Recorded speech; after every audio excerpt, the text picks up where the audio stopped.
अगले दिन सुबह 10 बजे रमन अपने साथ एक तांत्रिक को लेकर रजत के चाचा के घर पहुंचा। काले रंग के कपड़े पहने हुए वह उम्र 45 के आसपास रही होगी। लंबी दाढ़ी, मूंछ से सफ़ेदी झलक रही थी। माथे पर बड़ा तिलक लगा रखा था उसने। रमा को अब तक होश नहीं आया था।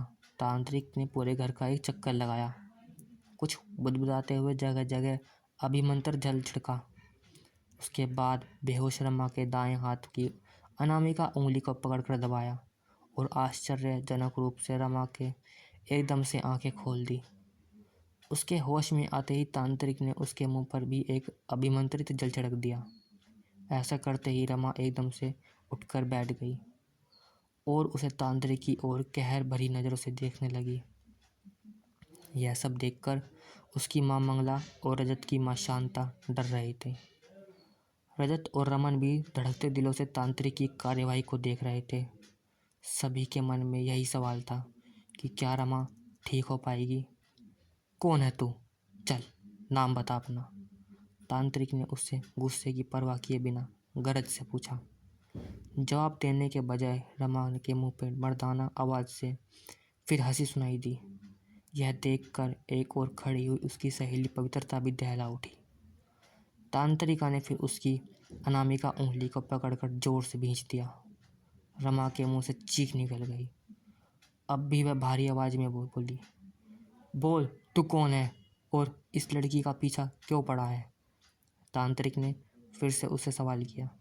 चिल्लाते हुए रमा ने कहा, तेरी इतनी औकात नहीं कि तुम मुझसे सवाल करे। भाग जा यहाँ से, वरना तुझे पछताने के सिवा कुछ हासिल नहीं होगा। तांत्रिक भी अपने हौसलों को इतना मत बढ़ा, कहीं ऐसा ना हो कि तुझे जहन्नम की आग में ही झोंक दिया दूँ। यह कहते ही उसने एक लकड़ी की सुलगा ली। उसका धुआं फूंक मार मार कर रमा की ओर किया। वह धुआं रमा के मुंह पर जाते ही उसके एक झुंझरी सी ली और वह इधर उधर अपना सिर को झटकने लगी। सिर के बाल बिखरे गए थे, जिससे वह बड़ी भयावह लग रही थी। एकाएक वह रोने लगी। अब की बार उसके गले से जो आवाज़ निकल रही थी वह रमा की ही थी। रोते हुए उसने कहा, मुझे बचा लो पापा, वह मुझे नहीं छोड़ेगा। तांत्रिक ने अब उसकी उंगली छोड़ दी और उस पर वह धुआं करना बंद कर दिया। ठीक उसी पल जैसे बिजली सी चमकी, रमा के दाएं पैर की जोरदार लात तांत्रिक की छाती पर पड़ी और वह चीखता हुआ दूर जा गिरा। रमा के चेहरे पर शैतानियाँ नाच रही थी और मुंह से वह मर्दाना ठहके गूंज रहे थे। यह भयानक दृश्य देखकर पवित्रता डर के वहां से भाग गई। ठोकर इतनी जबरदस्त थी कि तांत्रिक के मुंह से खून बह रहा था। वह कराहते हुए उठा और साफ कह दिया, इस दुष्टमा से पार पाना मेरे वश की बात नहीं है, क्योंकि यह कोई साधारण रूह नहीं है, यह बहुत शक्तिशाली है। अगर जल्द ही इस पर काबू नहीं किया गया तो यह रमा की पूरी तरह से हावी हो जाएगी और रमा को कमज़ोर शरीर से यह सहन नहीं कर पाएगा। अब वह तांत्रिक वहाँ एक पल भी नहीं रुका, मगर जाते जाते वह एक ऐसी भभूत अवश्य दे गया जिसे काबू कर रमा को बेहोश किया जा सके।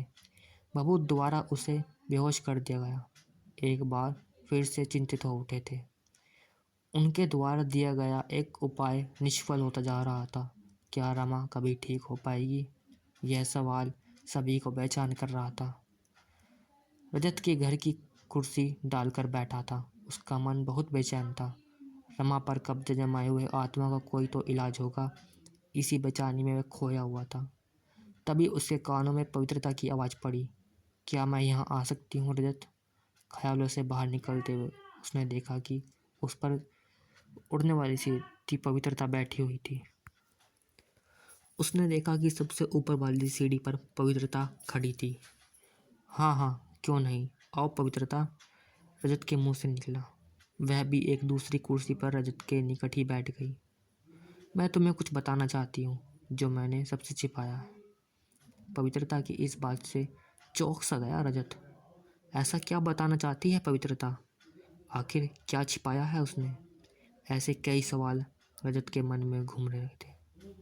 पवित्रता ने कहना शुरू किया कि जब उस मस्जिद के पास हम सब बैठकर लड्डू खाना चाहते थे तो मैंने एक मेले कुलचे से कपड़े पहने हुए आदमी से अचानक से वहाँ आकर हमसे कहा, यहाँ बैठकर कुछ भी ऐसा मत खाओ जिससे यहाँ रहने वाली आत्मा तुम्हारे पीछे पड़ जाए। यह बताते हुए उसकी आंख जैसे शून्य पर टिकी हुई थी। उसकी बात सुनकर सब लड़कियां हंसने लगी और लड़कियों का यह व्यवहार देखकर वह आदमी गुस्से में भरे कर बोला, मूर्ख लड़कियों, भाग जाओ यहाँ से, वरना बहुत पछताओगी। उसके बाद किसी लड़की की हिम्मत नहीं हुई कि वह बैठकर कुछ खा सके, मगर रमा ने कहा कि वह इन सब बकवास बातों पर यकीन नहीं करती। यह कहकर उसने वहाँ बैठे लड्डू खा लिए।